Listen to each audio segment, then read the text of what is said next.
私の仕事は午後6時に終わります。6時半に家に着きます。石鹸で手を洗います。晩ご飯を作ります。そして食べます。晩ご飯を食べた後、お皿を洗います。友達からのメールに返信します。そして30分ぐらいテレビを見ます。9時にお風呂に入ります。お風呂の後、水を飲みます。寝る前にパソコンで映画を見ます。今日もお疲れ様でした。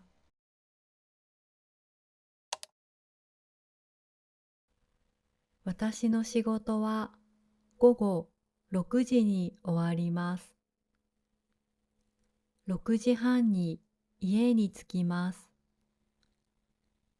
石鹸で手を洗います。晩ご飯を作ります。そして食べます。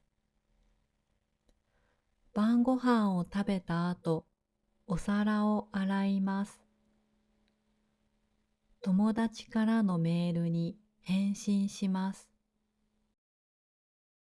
そして30分ぐらいテレビを見ます。9時にお風呂に入ります。お風呂の後、水を飲みます。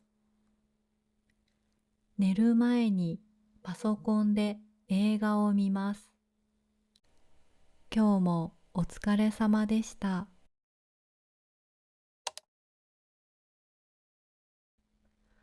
この人の仕事は何時に終わりますか？午後6時に終わります。お風呂の後、何を飲みますか？水を飲みます。寝る前に何をしますか？